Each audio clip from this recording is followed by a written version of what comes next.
Okay. All right. Are we all good to start?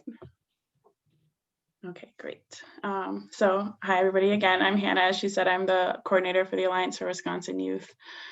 So I service the 8 counties in our region, doing trainings like this and technical assistance. So that's just about me. So then we'll go ahead and jump right in. So this is what we call the SPF, or the Strategic Prevention Framework flower. I'll mostly for this presentation probably call it SPF. So if you're hearing me say that, that's what the SPF abbreviation that I use is. So the first step is going to be assessment, and that's you're going to be looking at what is the problem. Then into capacity, and that's going to be what do you have to work with. And then for planning is going to be what should you do and how you should do that. For implementation, you're going to look at how you're going to put your plan into action. And then for evaluation, you want to look at, is your plan succeeding? And then in the center of this flower, we have what we call our 2 guiding principles, and that's cultural competence and sustainability. And those are going to be incorporated within each level of the flower. So that's kind of the overview. And then the focus really of the SPF is to facilitate community development. It also, as Madeline was talking about, helps us in our strategic planning so that we're doing programs and activities that are actually beneficial rather than just doing something and hoping we have good outcomes.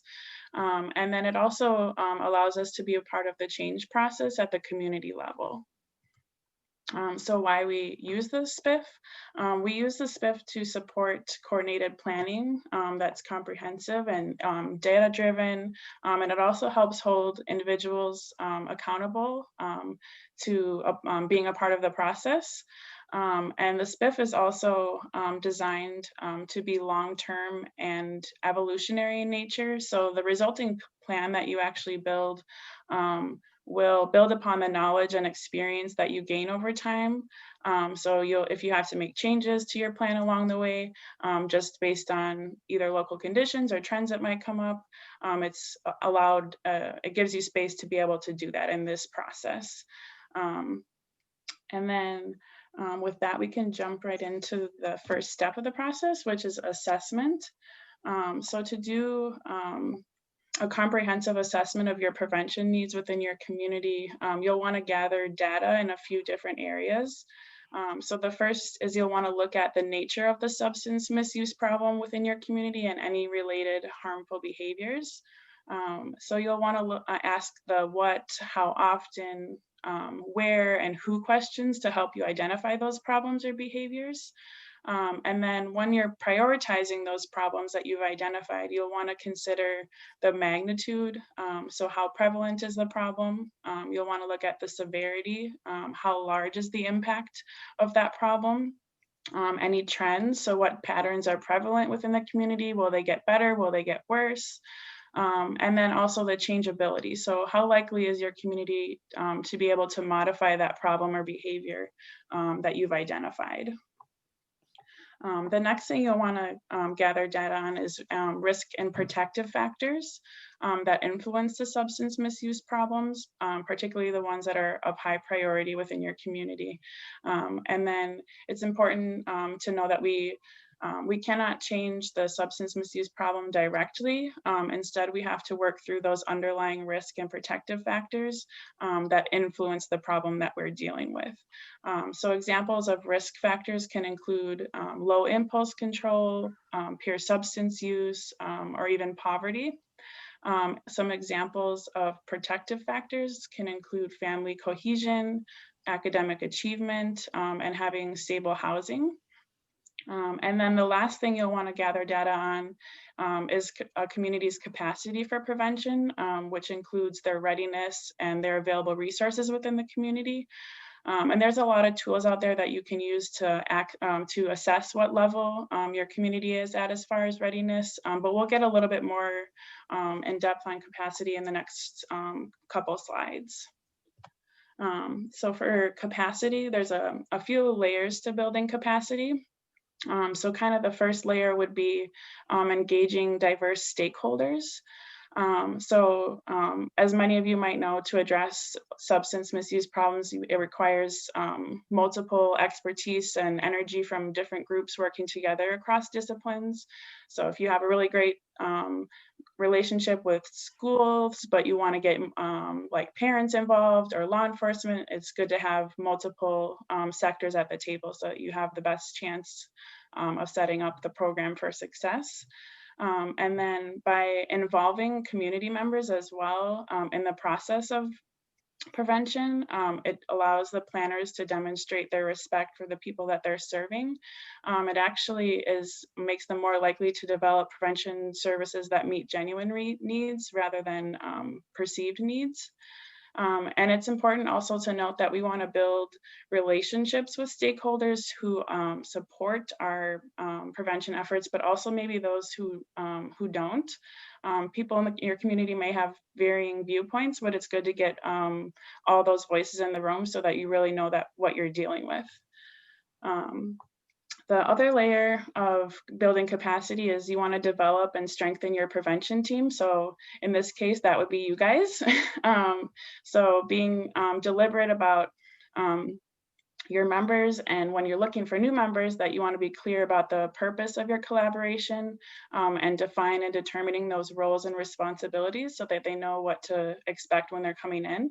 And then building prevention knowledge. So right now it's a perfect example of that, using strategies such as guest speakers or group trainings to increase your team's knowledge and understanding of the problems that are in the community or effective prevention strategies. And then once you have the group kind of formed and it's put together and you feel like you have all the members that you need, then you can just monitor and improve the group structure and their processes as needed. So to help the team work together effectively, you'll discuss how you'll share leadership, make decisions, if you'll divide tasks, resolve conflicts, and then how you'll communicate with each other, as well as within the community, how you'll communicate to them. And then the last layer of building capacity is raising community awareness. So once you've identified which like problems or risk factors that you really want to address, then you want to educate your community about them so that you're able to get them on board with what prevention programs or strategies you want to put in place. So thinking outside the box is really key when raising community awareness. You want to consider the ripple potential. So which individuals and community groups might help spread the word and get involved in your prevention efforts. Some examples of raising community awareness could include meeting one-on-one with public opinion leaders, submitting articles to local newsletters and church or neighborhood bulletins.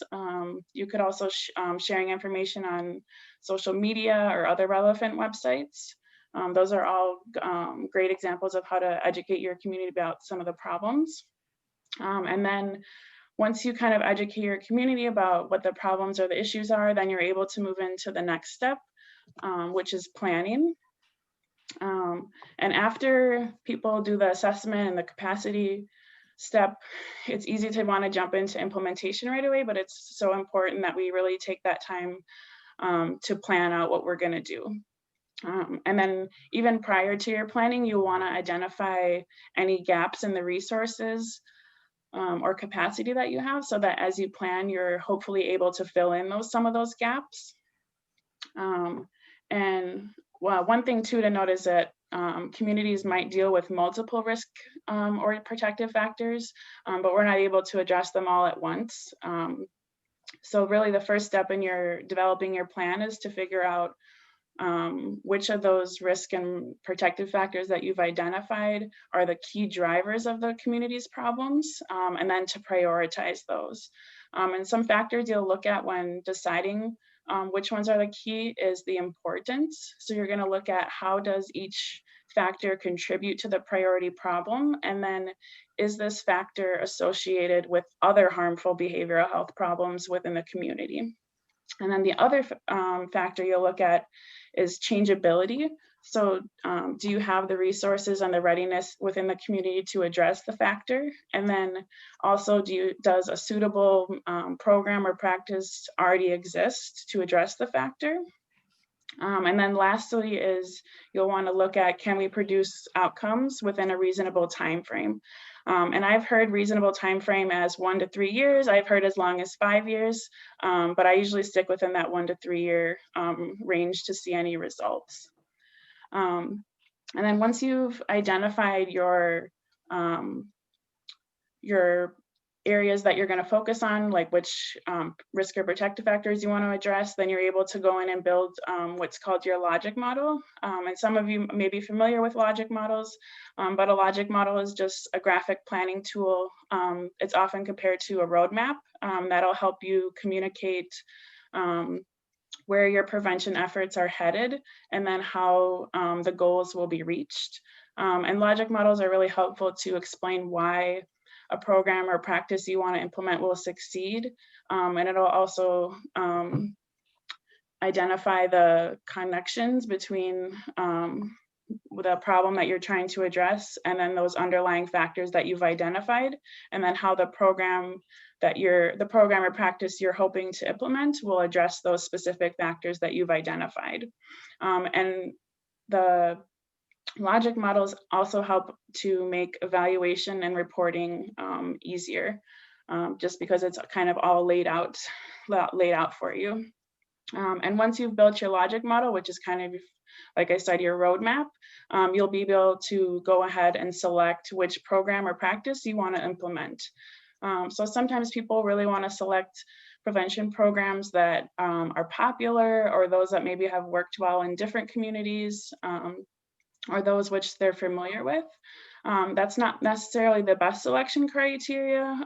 What is more important is that the practice can effectively address the priority substance misuse problem and associated risk and protective factors that's specific to the community that you're working in.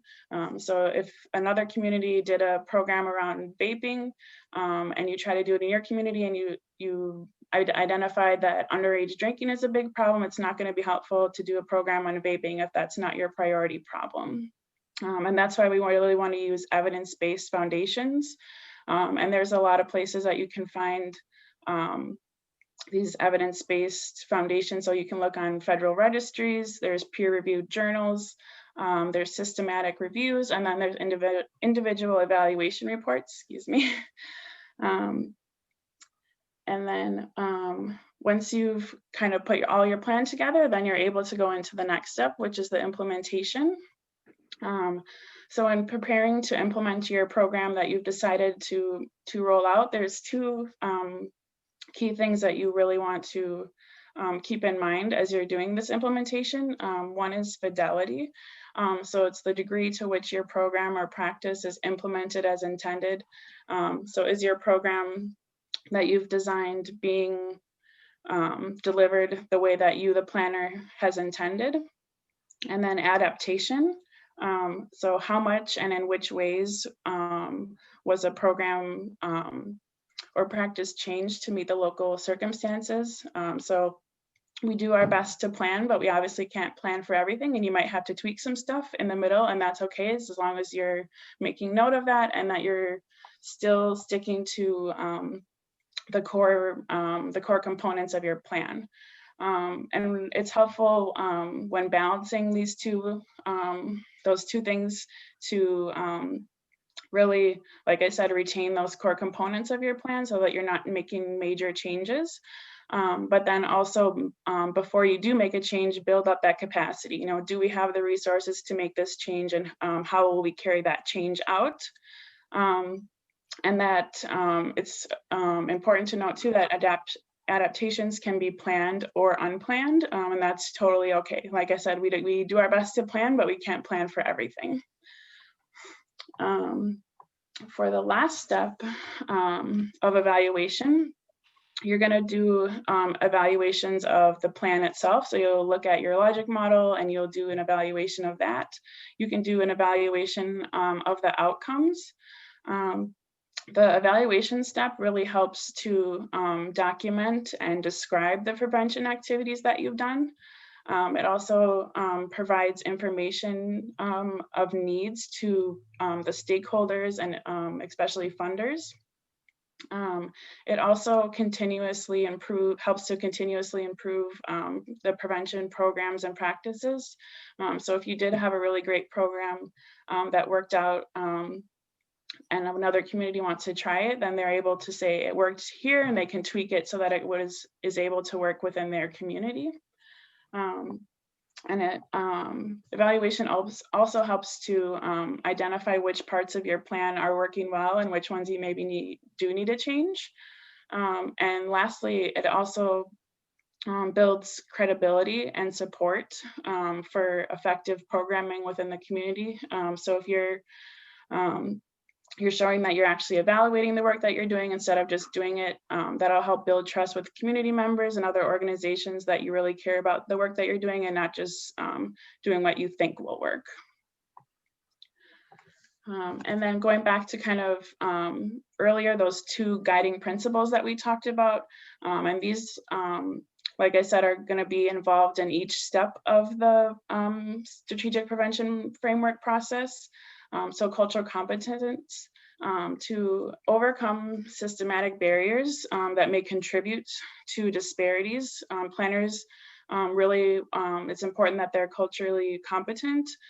So you want to recognize and value any cultural differences that you might have in your community, such as health beliefs, practices, and linguistic needs of any diverse populations, and then develop and deliver programs that ensure those cultural groups benefit from the efforts. And then by considering culture at each step, the planners can help ensure the members of the diverse populations can actively participate in, feel comfortable with, and benefit from those prevention practices. And that the other guiding principle, sustainability, is really important to maintain the programs that you are putting into place. So if you had a specific program that is doing really well, like let's say you had a school-based program that has been successful with students and you want to keep that going, just being able to make any changes to that so that it can continue to be successful. So to maintain those positive outcomes, communities will want to sustain an effective strategic planning process, as well as those programs and practices that produced positive prevention results. And to do that, I know it takes a lot of participation and dedication of the community members and the planners, and a lot of careful planning. One thing to keep in mind with sustainability is prevention takes time. So it can take years to produce those long-term results. And I know that's not always the most fun way of doing this work. You want to see immediate results, but unfortunately that's not how it works. And that something else also is that substance misuse problems and priorities can change. So there might be different trends that come up and you'll want to be able to adapt with those so that you're really staying on top of those trends and informing youth and adults within the community about those new emerging trends. And that really, not one specific strategy is going to solve all the problems. So you'll want to find the right combination of programs and practices to address those local prevention priorities. So let's say you have that great school-based program and that's been working great, but we know that that program alone isn't going to do all the work that we need it to. So we want to find other programs and practices that might be able to work well together with that school-based program. So with that, we're back to the flower. And then just 2 more things I wanted to note is that it's important to note that this the SPF is not a program, but it's really a process for community development. And you might, it's okay if you have to go forward and then go back and review a step and then continue going forward. That's totally and completely normal.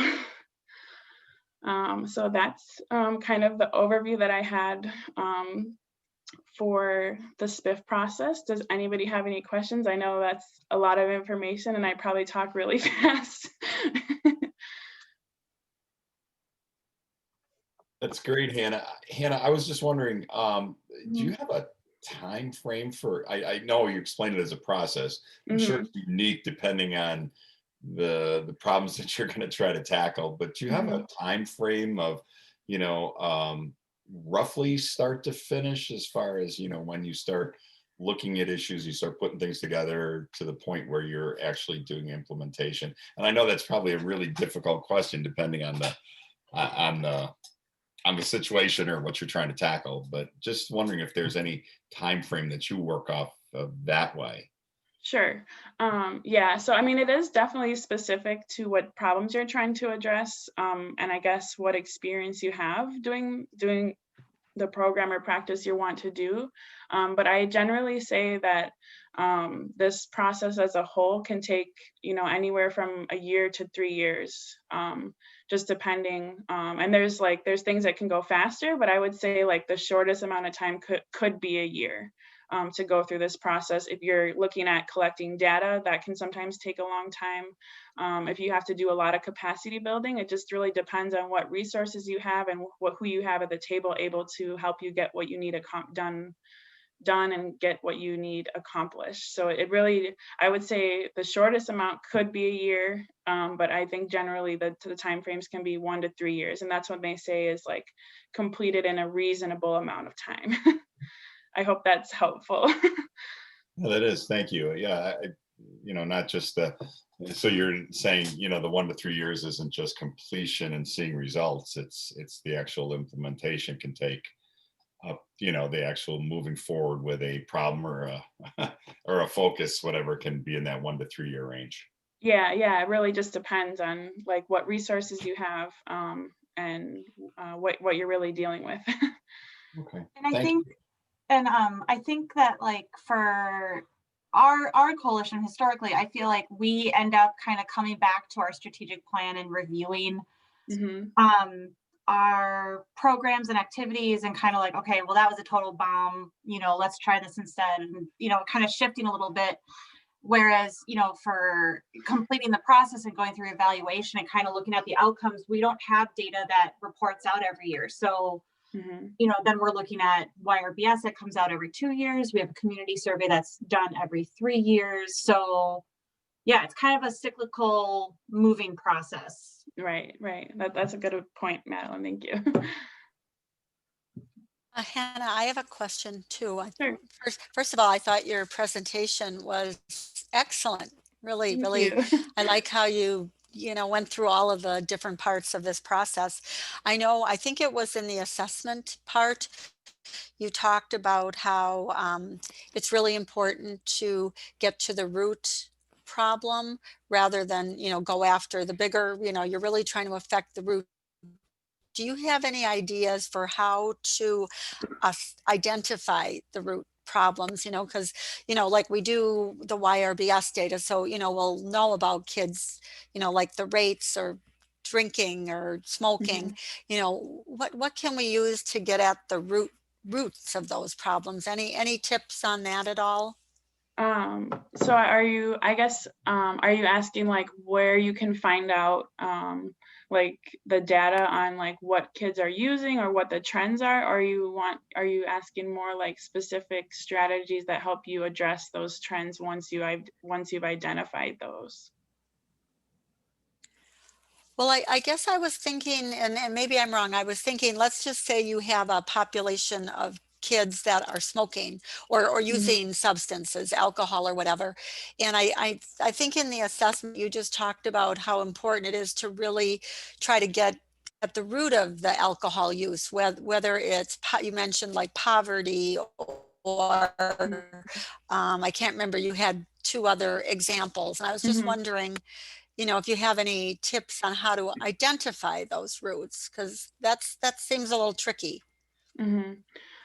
So, I mean, There's definitely like data that the state will identify about or studies that are being done.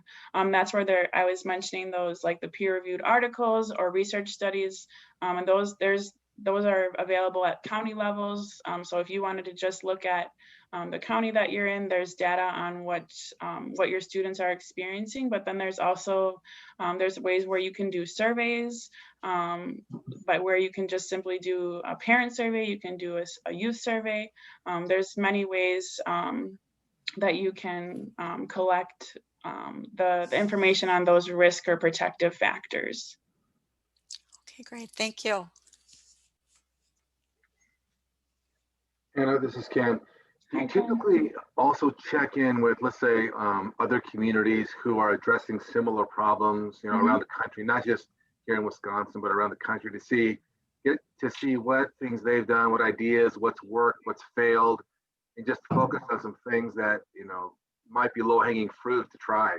Do you guys typically do that on projects, or is that something that, I don't know, it's not typical? I don't know.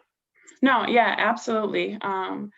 I think that's definitely something that a lot of people in prevention do, because if it has worked in other communities, it's possible that it can work in your community as long as you can back it up with like the evidence. So if you, like I said, if you have people who maybe aren't using, like vaping isn't your priority problem, like you have a major underage drinking problem, then it doesn't really make sense to do programming around that. But if there's this really great program or practice that they've implemented under underage drinking, then you should try that in your community, and you'll be able to tweak it yourself by using the SPF process, so that it'll work for your specific. I think that's good.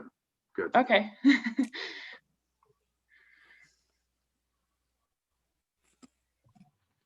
These are awesome questions, you guys. Yeah, you guys are doing great. Do we have any other final questions for Hannah? Yeah, this is Kim. Is there a danger of maybe spreading yourself too thin? Because you could have multiple problems in the community. And what's your best guide of picking one of the, say, 3 big problems that you've got? Is there a way of doing that? Yeah, so really when you're deciding what problem you want to focus on, because to your point, yeah, it can be overwhelming. There's multiple things that are going on within a community, but you really want to, as planners, you'll want to really take the time to weigh those factors. And I'm sorry, I'm just going to my notes. So you'll want to look at when you're looking at the priority problems, you really want to assess if you have the resources and the capacity within your community to even address it. So like if like opiates is a big problem, and it's like you don't have any sober living facilities in your community, but that's really something that you want to do, and that's just not something that you have the resources or the readiness for, then maybe the opiate use or sober housing is not something that you want to focus on as one of your strategies. But you have great buy-in for law enforcement to be able to do like place of last drink programming. And that's something that you have a lot of resources and readiness around, and that's something that you can focus on. Is that helpful? Yes, it is. Thank you. Okay.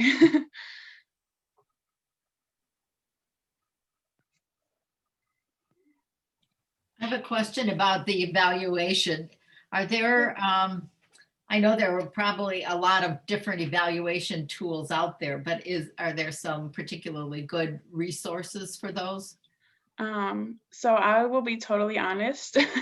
I am new in my role as well, so I haven't done a lot of the evaluation step, excuse me. But I can absolutely find out some good evaluation tools and get back to you with those. So I do apologize, but I don't have those off the top of my head right now, but I can absolutely get them for you. That's fine. But sometimes evaluation can be hard. And if you know when you start what kind of data you need to collect to, evaluate your program, that helps. Yeah, absolutely. So I will definitely get that information for you, and I can get that over to Madeline to share with you guys.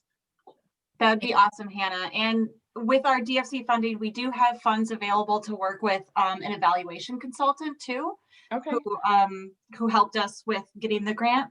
So she's pretty familiar with what we're up to. So okay, we have a good resource there too. But yeah, any good current, because I'm with you, Hannah, I haven't necessarily kept up with the latest with evaluation. So if there's anything you can share, we would definitely be